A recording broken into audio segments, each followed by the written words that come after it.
to. I think we'll have to hear this couple of times. Yeah. Oh my God. Why I didn't I forgot to record it. Okay. Already we passed like 15 minutes. Okay. Maybe I'll give another session later something.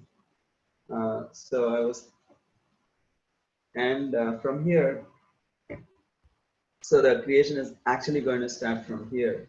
So from this particular stage of the material nature, which is called as ahankara, which is predominantly in the mode of ignorance, comes the next stage where there are three kinds of shaktis created. There are three kinds of energies created for material creation. One is called Jnana Shakti, the other is called Kriya Shakti, and the other is called Dravya Shakti. Dravya Shakti is all the elements are created, all the ingredients are Dravya, which is matter. And Kriya is action. Action involves passion, that is why it comes from passion. And Jnana Shakti is knowledge. Knowledge comes from goodness. So these are the three kinds of Shaktis which come from this particular mode of material nature. And the Jnana Shakti is symbolized by Karta, the doer. A person who does the activity, he has to have some knowledge of how to do it. And then he has senses which become the cause through which he can actually do something. And then whatever he does, the effect of the activity becomes that is manipulated through matter, which is the Dravya Shakti. So from this Jnana Shakti comes Adi Daiva. So we have heard Adi Daiva, Adi Atma, Adi Bhuta. So those aspects come from this particular Shaktis. The Jnana Shakti gives rise to Adi Daiva. Kriya Shakti gives rise to Adi Atma, and Dravya Shakti gives rise to Adi Bhuta. See, Adi Daiva, from Adi Daiva, we create mind and 10 sense devatas. Mind and 10 sense devatas are created from the Adi Daivik Shakti because mind is considered to be in the mode of goodness. And Adhyatmic Shakti, from the Adhyatmic Shakti comes Prana, the life energy of the all the living entities. The 10 senses, like the 5 working senses and the 5 knowledge gathering senses, all the 10 senses. And then intelligence, buddhi, comes from the mode of passion because buddhi has to work, has to think, like there is some action going on internally, passive though, but it comes from the mode of passion. And by tanmatras, this term is a Sanskrit term for subtle sense organs. I'll explain what is subtle sense organs in the next slide. So from the Adibhuta Shakti comes 5 tanmatras, the 5 subtle sense organs, and the 5 elements, Pancha Mahabhut, Panch, 5 elements, that is Pancha Mahabhut. We will see specifically about the 5 tanmatras and the 5 elements in the next slide. So the 5 tanmatras. In the previous slide, what are the 10 senses in goodness? 10 sense devatas actually. 10 sense devatas. Yeah, each of the senses have a corresponding sense devata also. Like the eyes have sun. So similarly, each section of the thing has a certain particular devata who is responsible. Like the ears are the Dik devatas, the eyes are the Surya, the skin is Vayu, the nose is Ashwini Kumaras. Because those people who have Vata, Ayurveda says you apply oil on the skin to control. Because the skin is Vayu is the devata for skin. Because the skin is affected by air. So that's why then Ayurveda says apply oil to control the vata thing. So likewise, tongue is Varuna. That's why we have water, like the saliva coming up in the mouth, because the tongue devata is Varuna, voice is Agni, anus is Mitra, feet is Upendra. In this way, there are 10 demigods. Those demigods, Tattva is created because you know the demigods is a post and different people occupy it every time. We have heard about this, right? So Yeah. that post is created here, because in every universal creation, the people may be different who occupy the post, but the post, what you call the job description of the post and the duties of the post are created here. Got it, bro. And then the five tanmatras and the five elements, the most subtle of all the sense objects is sound. Sound is the most subtle sense object which is created first. Sound, from sound comes the space, which is called ether. So ether is itself considered very subtle, but the sound is even subtle. From the space comes the next subtle sense object, which is called touch. Touch is the sensation, but it is experienced through the element of air. So air is the gross element. Touch is the subtle sense object, or the subtle sense uh, sensation of the quality of the air. From air comes form, from which comes fire. If you see, ether only has one quality, which is sound. Air has both sound and touch, and fire has, there is, you cannot see air, so we don't it cannot have a form. So all that we can experience air is by its touch. But with fire, you can touch it if you can take it, and you can surely hear the sound of fire also when it is like, when it is really raging, it produces sound, and it surely has a form. May not be a definite form, but it surely has a form. From fire develops the subtle sense object of taste, because until at this point we cannot taste either air or fire for sure. And from taste comes water. So if you consider water, it has sound when it flows. You can touch it. It takes a form as you put it into whatever object keep it in, and then you can taste it. So this is the first element you can taste out of these four elements so far. And from water comes smell, and smell gives rise to the gross element called earth. So in earth, there is sound, there is touch, there is form, there is taste, but the extra thing is smell.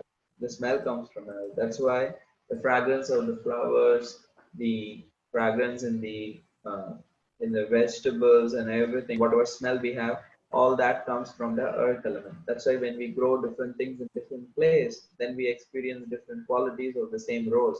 The rose which grows in Vrindavan and the which grows in somewhere else for sure has difference in its fragrance because of earth element. So in this way, these five tanmatras and five elements are created in the process of creation. So we completed what is called as Karna Srishti. So if you want to see it like in terms of, okay, I don't know, go back.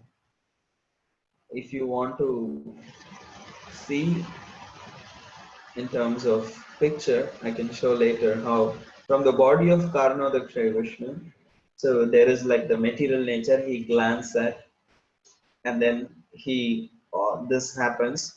But actually, all this is happening for the individual universes,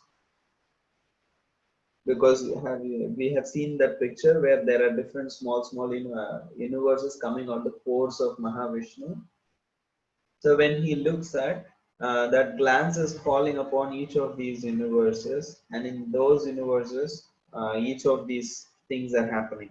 That universes which are in the form of Pradhana are turning into Mahatattva, and from there all the stages are coming up. This is happening in each universe. Each universe has to go through all these stages that we are explaining.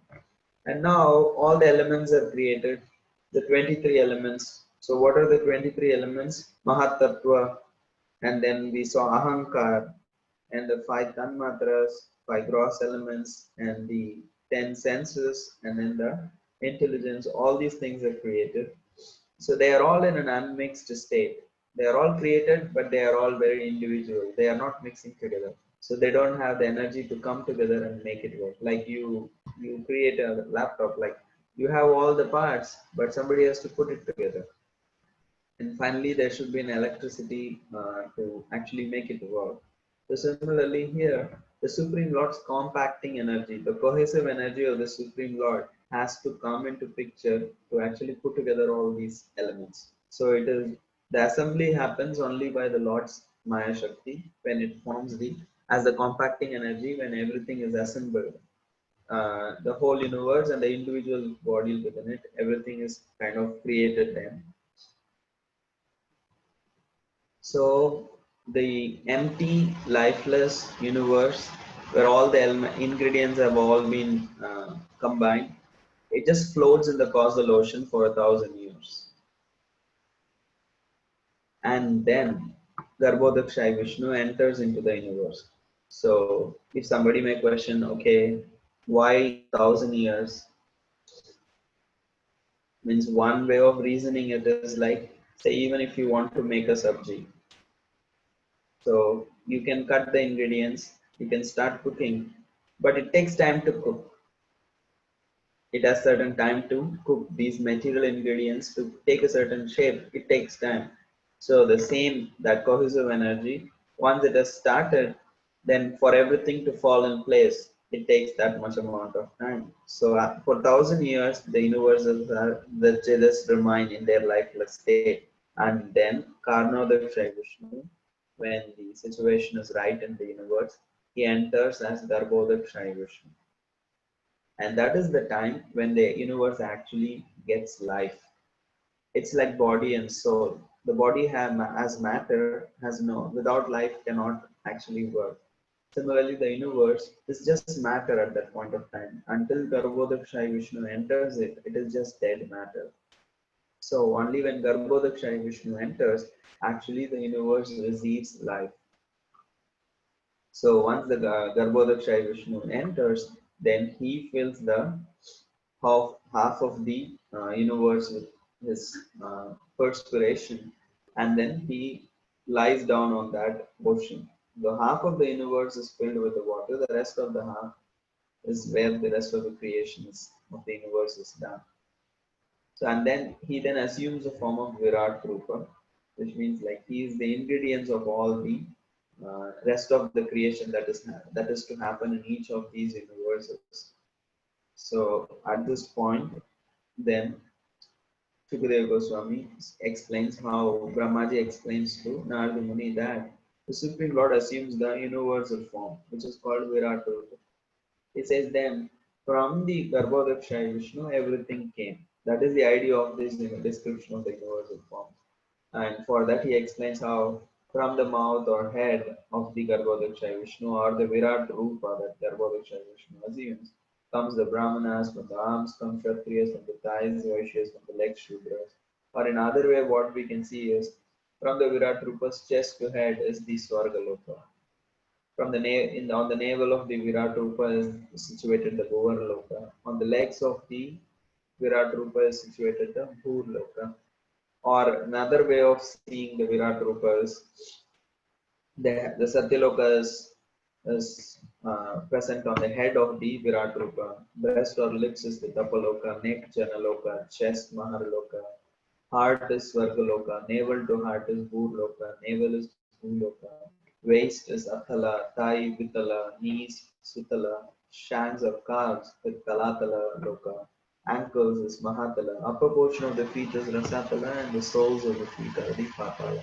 In this way, we can see how basically it's all everything in the material creation or within the universe is all based upon the universal form of the Garbhodakshay Vishnu or Garbhodakshay Vishnu. That's the understanding when they give this particular kind of universal form. Because the Lord actually in a subtle form actually expands. And that is how the universal creation begins. And this is kind of a conception that how everything is situated on the or everything is based upon the universal form or the Virat Rupa of Garbhodakshay Vishnu, that he is the source of everything. That's what is the main understanding. That everything comes from the Supreme Lord. Nothing comes from just from a big bang. It's all is based upon the Supreme Lord. So that is the whole understanding of this chapter. So I would like to again go back from the beginning of this creation section and come. If anyone wants to ask anything, we can stop and discuss.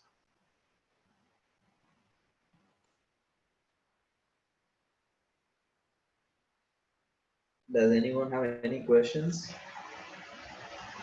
I don't mind spending the rest of this session just with this chapter. Even if we don't go to the next chapter, that's fine.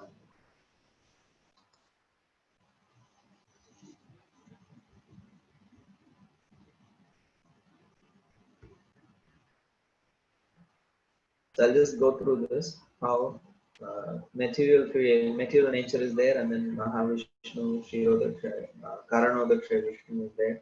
By his glance, he actually impregnates the material nature with jivas and the time energy.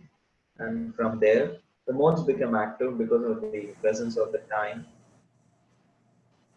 And from there, the modes actually, when they become active, then initially it is the mode of goodness which becomes active, and it is predominantly in Sattva-guna. And from there, from the Mahatattva, which is predominantly in Sattva-guna, comes Sutra-tattva, which is the material nature, which is predominantly in the Rajoguna. From there, from the Sutra-tattva, which is predominantly in Rajoguna comes, which is more of passion, comes Ahankara, which is predominantly in Tamaguna, which is predominantly in the mode of ignorance. Hare Krishna, Prabhu. Yes, Sorry to interrupt you. One question here, no, Prabhu. yeah. So Mahatattva, Sutra Tattva, and Ahankara, I'm trying to visualize if there is a physical form to these. I mean, for me, a normal planetary system Yeah. means all the planets. There are these physical bodies Yeah, yeah. up in the space, and so how do I connect some physical form to these tattvas, Prabhu? Okay. So when that's why I was trying to, I somehow missed putting a picture here, with which I could have easily explained actually. This particular material nature that I'm showing in this screen here, it's more like a cloud. Everything is together. Everything is like one. But this is actually just one universe. When actually Mahavishnu breathed this, from his breathing comes unlimited number of universes. And when he glances upon, his glance falls on each of these universes. So all these things I'm explaining is happening within a universe. Does that make sense now, Prabhu? It is just the universe in a shape of like what you call like a sphere. Yes, Prabhu. So this Mahatattva, so the universe itself is undergoing a transformation. Yes, from each Mahatattva. universe is undergoing this transformation individually. Okay, Prabhu. That helps. Thank you. And then so from the Mahatattva comes Sutra Tattva, from Sutra Tattva comes Ahankara. So this is the whole creation the whole universe at this point is in this stage. So and within each universe, from the stage of Ahankara, where it is predominant by ignorance, but there is the presence of goodness and passion, comes Jnana, Kriya, and Dravya Shaktis. All the three Shaktis come from each of these modes. Within each universe, this is happening. And from Jnana Shakti comes Adi Daivika Shakti, Adi Atmika Shakti, and Adi Bhuta Shakti, from each of these corresponding Shaktis. And from Adi Dhaiva Shakti, mind and the 10 sense devatas for this universe will be created. These are all conceptions. And then from here, this mind is the concept of mind. From here, the tattva of mind. From here, the individual living entities will receive their own set of mind, intelligence, senses, subtle sense organs, prana, and in this way the sense devatas will control those corresponding senses. So this is happening on the universal level, and next when Brahmaji comes, he will do these same things on an individual level. That is Brahmaji's work. So the template is created by the Supreme Lord. The filling in the details is done by Brahmaji. Because now the living entities are not even created. So how can there be mind? How can there be intelligence? And there are no living entities created. So how can there be devatas? And not even the elements are created yet. So how all these things are done? So this is how we can understand this. That how these are all templates created on an universal level. And when Brahmaji actually takes birth from Garbhodaksha Vishnu, then he will actually accomplish these things on an individual level for each jiva. And we saw how these five elements are also created from the mode of ignorance, from sound to ether to touch to air to form, fire and taste to water to smell, and until at last the element of earth is created. So in this way, these verses spoke about Karana Srishti, and Karya Srishti is simple. Basically, all these elements which are created are in an unmixed state, and then they actually come together by the energy of the Supreme Lord, the compacting energy. And only because of that, they actually come together and start assembling. And the assembly goes on for 1,000 years. And when everything is ready, Garbhodaksha Vishnu actually enters the universe. And once he enters, he assumes the form of, he expands his Virat Rupa. And from Virat Rupa, everything else is coming. So that is the understanding. So now we have 15 minutes. If anyone wants to ask any questions, we can take it, or we can go to the next one. Yeah, Prabhuji, I have some questions. Yes, please. So, Prabhuji, 24 elements that we said is Mahat Tattva, Sutar Tattva, Ahankar, and then It all 10. depends, Prabhuji, where we are speaking, because in Sankhya Yoga there are 24 elements, so they may be referring to a different. There is 24 elements theory, there is 26 elements theory, there is 27 elements theory, like all these different numbers are coming. It all depends on where it is being referred. Here, we discussed 24 here, right now? we discussed 23. 23. Yeah. We discussed here 23 elements in an unmixed state. So Bhagavatam says those 23 elements are actually the Mahat Tattva, Ahankara,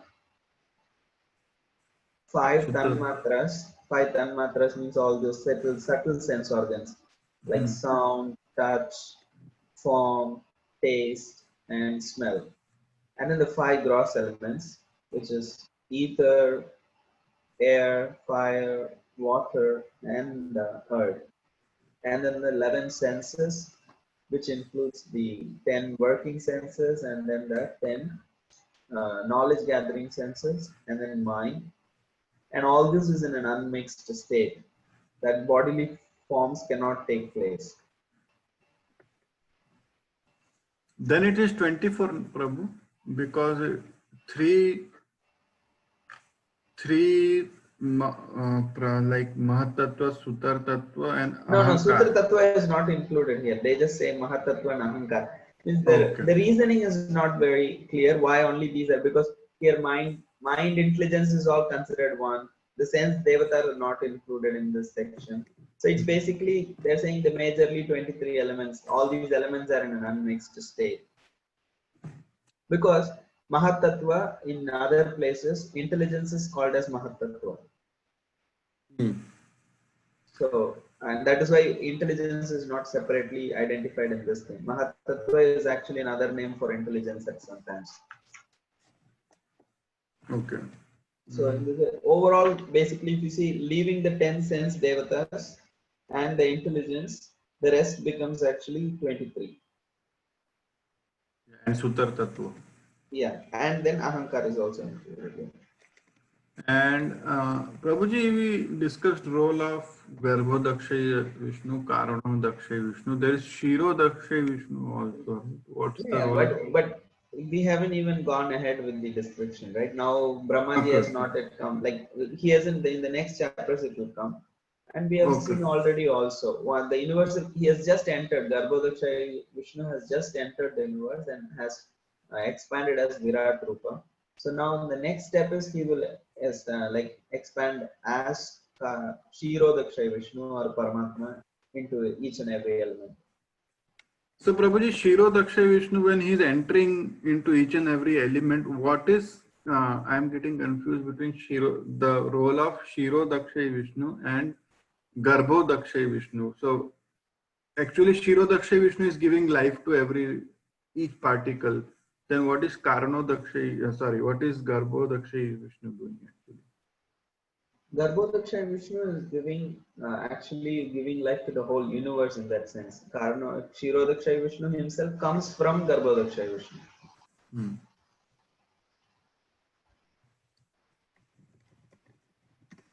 Okay. So Garbho Dakshay Vishnu is giving life to the entire universe. He is the source of even Kshirodakshay Vishnu actually. It is just a next level because it's a separate portfolio. He just creates another expansion and then he lies down. Because like it's the Supreme Lord, so they can kind of create a portfolio. Okay, means I enter the universe, everything is happening here. So he creates a next level of expansion to take care of the rest of the things within the material universe. Actually, it is the Kshirodakshay Vishnu whom we consider as the Purusha Avataras. We say the right Guna Avataras, Brahma, Mahesh, and Vishnu. Hmm. That Vishnu is actually Paramatma. Shiro Dakshay Vishnu. Yes, he is the one who maintains. That is why whenever there is a problem within the material universe, all the devatas go to the milk ocean, where Kshirodakshay Vishnu lives. Shiro Dakshay Vishnu is the Mahavishnu. No, Kshirodakshay Vishnu is not Mahavishnu, is the Vishnu whom we say Brahma, Mahesh, Vishnu, Gunavataras. 3 Gunavataras we say, right? Hare Krishna.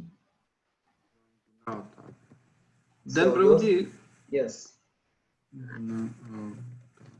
Prabhuji, then is Mahavishnu different from this, all 3 of them? Is there one? In the beginning only I said Mahavishnu generally refers to Karanodakshay Vishnu. Okay. The first expansion in this material universe is called as Mahavishnu generally. From whom all the universes come, from whom actually Garbhodakshay Vishnu comes. He is considered Mahavishnu generally. Karanodakshay Vishnu or Karanarnavakshay Vishnu. But whenever there is a problem, demigods go to Kshiro Dakshay Vishnu? You said who is lying? Yeah, because they only can access within the universe. They cannot go outside the universe to access Mahavishnu. You're getting it, right? Yeah, I'm just noting down. Yeah. They cannot even go to Garbhodakshay Vishnu because Garbhodakshay Vishnu is so huge. Imagine half of the universe is filling it with water and then lying down. And from his navel comes a small lotus flower, and then the lotus flower is stem, everything is created, everything is there. Like the whole creation is so small compared to the whole universe.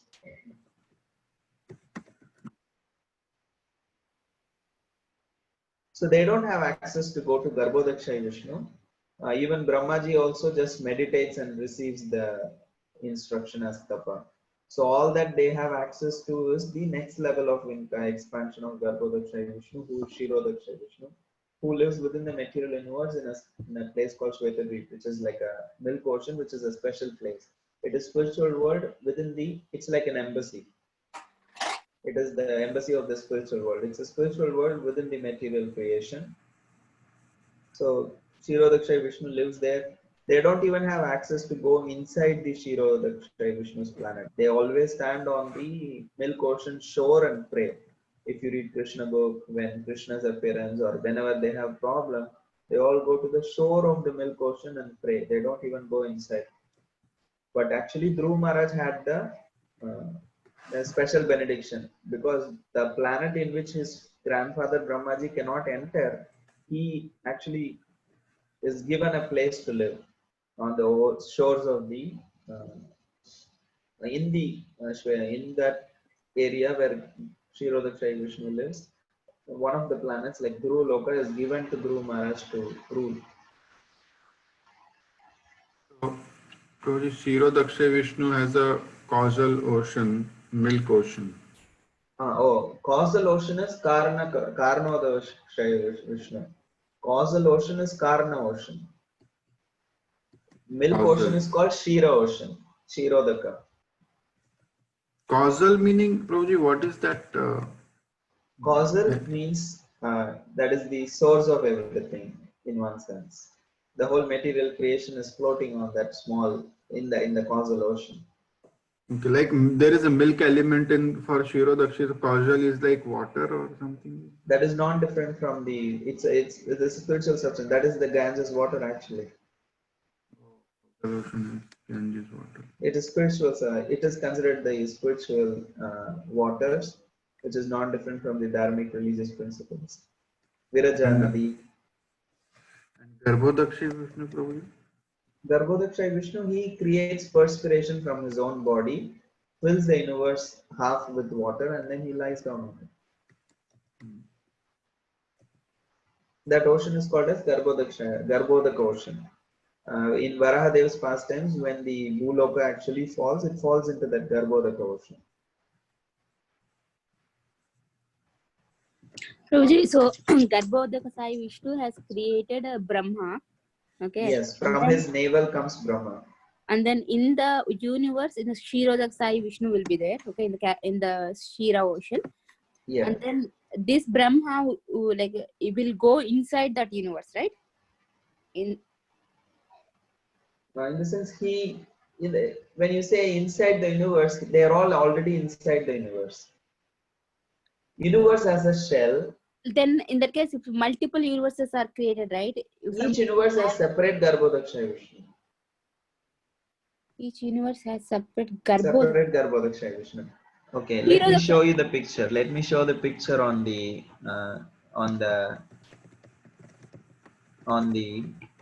image here. Then it becomes much easy. Somehow by mistake I forgot to put the right pictures here. If you see here,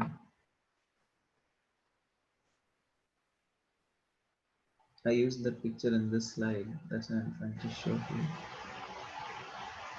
If you see here, this is Mahavishnu. Is everybody able to see the screen that I'm showing? Yeah, I have some. Yes, Yeah, so laptop where my cursor is going, all the pictures I have put in this slide is all Mahavishnu. If you see, there are small rounds around him. There are all these bubbles. They are all individual universes. They're all individual universes. And if you see inside the individual universe, there is another Vishnu being painted. He is Garbhodaksha Vishnu. From his navel, Brahmaji will come. If you see a small Brahmaji where my cursor is going. So it's all happening within each universe. Does this clarify your doubt, Mataji? Yeah, like Lakshmi Devi is present for the Garbhodak Sai Vishnu. Yes, not for Mahavishnu generally. Okay, and for Kshirodak Sai Vishnu? Yes, he is also present. He is also present. Generally, I have not seen Mahavishnu with Lakshmi Devi. Even if you go to different temples in South India, some temples have Mahavishnu, some temples have Garbhodaksha Vishnu. And you can see the difference by Lakshmi Devi's presence sometimes, or Brahmaji's presence. Like Padmanabha Swami in Thiruvananthapuram, he is actually Garbhodaksha Vishnu because you can clearly see Brahmaji coming from his navel, a lotus flower, and Brahmaji will be sitting on the top of the lotus flower. But I doubt in Srirangam there is no navel lotus flower coming from the navel of Sriranganathji. So he is, he's like, some say he's Krishna, some say he's Mahavishnu, so that's different. But at least he is not Garbhodaksha Vishnu. So when is like a Shiva created, Prabhuji, like a Garbhodak Sai Vishnu, from Garbhodak Sai Vishnu? Brahmaji will come. From Brahmaji, when he first creates 4 Kumaras, when 4 Kumaras say, I won't get married and produce children, he becomes angry. From that anger comes Rudra, who is Lord Shiva. like in the Padmanabha Swami, right? Padmanabha Swami, you see like the picture, right? You like he will be sleeping, and then from his navel the Brahma will come, and his Yes. right hand, right? He will be keeping down to give some like a tilodakam to the Siva Linga, right? That's how the picture will be. I'll have to check because here in the, like the past, this is how the Bhagavatam's creation account goes. But when sometimes people make, we have to exactly see if that is right. If there are so many kind of pictures, paintings, but is the original deity is actually also having that, I have to check. Okay. And also, let us understand, Lord Shiva is not just, he does not come into being only through Brahmaji. He is already existing as like Sadashiva in the spiritual world also. And he also expands and comes here. And also, when Mahavishnu glances at the material nature, that glance, the shadow of the glance is also considered actually Shambhu Tattva because Mahavishnu does not come in contact with the material nature. He does not come in contact with the material nature. The farthest, the only contact he has with material nature is his glance. Even that glance is like actually personification of the personification of the glance is Lord Shiva. That is why Shivalinga has that kind of a form because the material nature represented by Durga Devi and the glance of the potency, the glance of Mahavishnu personified by Lord Shiva. When they come together, actually the creation happens. They are the creative energy, like they are the creation owners in one sense, father and mother of the creation. It is the material energy in the form of Durga Devi and Lord Shiva in the form of the glance of Lord Mahavishnu. Is when they come together, actually the creation begins. So Lord Shiva, the Tattva is already present in the material creation, but he takes his appearance through Brahmaji's anger. Like Brahmaji's nose is the source of Varahadev, but he is not the source. Varahadev now is not coming from Brahmaji's nose. It's actually he is the Veda personified. I'm not sure if I'm making sense. Am I answering the question? Yeah, Prabhuji. Yeah. So, like So Shivaji, Krishna, but Shiva as a tattva, separate Shiva Tattva or Shambhu Tattva is already eternally existing. He is in the spiritual world also.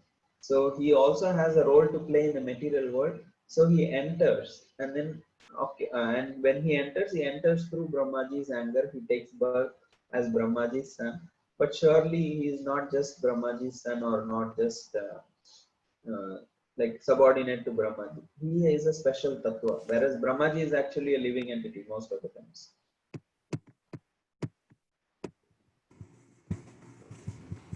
Prabhuji, like I mean, from Krishna, this Karnodakshai Vishnu came, and then from Karnodakshai Vishnu, Garbhodakshai Vishnu, and then Garbhodakshai Vishnu, Hirodakshai Vishnu. Yes. Like, so, like when we see, right, some of the prayers, like I mean, so, Siva and Parvati prayers, right? Like in Vishnu Sahasranama somewhere, for Parvati she says like Keno Payena Laguna Vishnu Nama Sahasrakam Patite Pandita Nityam Srotumichaham Prabhu. And then Siva says like Sri Rama Rama Rameti Rame Rame Manorame Sahasranama Tatsidam Sri Rama Nama Varana. So they are like say they both said about like Rama and then Vishnu like that, right? They should have told like I mean Krishna is the supreme lord, so like I mean, they should have praised the Krishna and then said everyone to pray to Krishna, right? Okay. So you're asking why it is not mentioned there? Yeah. So like I never saw like I mean anywhere in the Puranas like I mean where they mentioned like a Siva party like told about Krishna to pray or something, because I saw only like I mean Rama like a Vishnu like this only. But we also, I cannot just quote you the verse because I don't know the Sanskrit, because there is also a verse that we generally see how there is the three names of Rama is equal to one name of Krishna. That is also given in the same Puranas. You ever know that? Have you ever heard of these verses? I can search for you and send on the group. Like 1,000 names of Vishnu is equal to one name of Lord Ram, and 3 names of Lord Ram becomes equal to one name of Krishna. If a person chants Krishna, and also please understand, like in terms of the differences are in terms of rasa, not in terms of tattva. It's not any of these Vishnus are lesser in terms of tattva. They are all actually expansions of Krishna. Considering them lower is not a good understanding.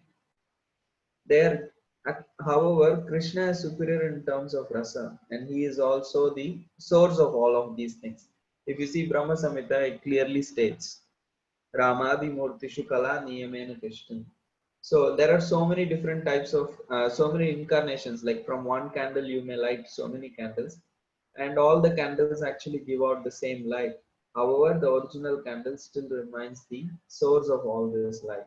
So similarly, it is not in terms of tattva, Krishna, Rama, all the incarnations, they are all same. But in terms of rasa, if you see, the Supreme Lord is an enjoyer, but Lord Ram has a specific duty. He is Maryada Purushottam. He is coming to specifically play a particular role. So if you just understand in terms of rasa, if you see, you can clearly see how Lord Krishna's pastimes are superior in the sense, not superior in the sense spiritually I'm differentiating in terms of rasa. He's just an enjoyer. He's not obliged by any duty or anything like that. So that is the original form of the Supreme Lord. So if you want to see Puranically references, I can surely show you. Because Yeah, Prabhuji, I know one reference in yeah. Canto 4, chapter 24 is entirely Shiva describing the song sung by Shiva. Okay. So in that chapter, Shiva is constantly saying that pray to Krishna, because the Prachetas, they go and visit Shiva. At that time, Shiva is telling them the Supreme is Krishna and you should worship Krishna. So Mataji, check Canto 4, chapter 24. Chapter, okay, Prabhu. Is it in the translation or it's like from the verse itself, in the Sanskrit verse itself? It's in the entire chapter is the chapter is on itself named as the song sung by Shiva, and he is singing the glories of Krishna, and he is telling to Prachetas. So you just read the translations, you will know. And Okay, then Prabhuji. Prabhupada has given very big purports for that chapter, and that's actually a very big chapter. If you want, you can read the purports also. But yeah, it's there in Puran is also there in Puran, Bhagavad Puran. It is there. Chapter 4 and 24th. Yeah, Sorry, Canto 4 Canto 4, chapter 24. Yeah, thank you, Prabhuji. Gayatri Mataji, if you means this itself is a specific session. Like Okay. why like Krishna is considered supreme? That itself is like a specific session. We can like go through the whole thing, because if you see, if you want to read Puranas, if you want to see reference of Puranas, if you see the first canto itself, Vyasadeva writes all the Puranas, but he feels dissatisfied. And then what does he do? Narad Muni tells him, you have to speak about the glories of Krishna more, specifically about the Supreme Lord. So he edits the Srimad Bhagavatam. So if you see Srimad Bhagavatam, right in the first canto, third chapter only, you will see all the incarnations come there. All the different incarnations are explained, and then there is one simple verse which comes: Ete chamsha kala pumsa Krishnastu Bhagavan Swayam Indrari Vyakulam Lokam Mrigayanti Yuge Yuge. So there Jiva Goswami says this verse is considered the Paribhasha Sutra of Srimad Bhagavatam, which means this is the verse which will resolve all the contradictions. So, and Bhagavata Puran is considered the Amala Puran, is considered the spotless Puran of all the Vedic literatures. So the Rig Veda, Samaveda, Yajurveda, Atharva Veda, we consider them Vedas, we respect them, but we don't use them for our process of self-realization, because they speak more about Karma Kanda and other sacrifices also. So in the Kali Yuga, mainly out of all Vedic literatures, it is the Srimad Bhagavatam which is actually this shelter. Because in the Bhagavatam, Suta Goswami is asked this question: where has religious principles taken shelter after Krishna has disappeared? Suta Goswami explains it is It is Srimad Bhagavatam where all the religious principles are taken shelter. So if you read Srimad Bhagavatam, it will be very clear in terms of rasa how it establishes Krishna as the Supreme Lord. So it in itself it can be a separate session. I can just give a whole session how Krishna is considered the Supreme Lord and what are the different sources. Because your questions are very natural and this has been answered by Jiva Goswami in separate Sandarbha also, Krishna Sandarbha. So there are so many references which we can say. So you can read that chapter also, but if you are not satisfied, I can even take like a separate session on that because it's like a whole altogether a separate subject. That's why Yeah, I'm not trying to answer in elaborate because the subject matter in itself is like a separate different topic. Yeah. One comment, Prabhu. So Mataji, what Prabhuji just said, no, that after disappearance of Krishna, Dharma and Jnana took shelter.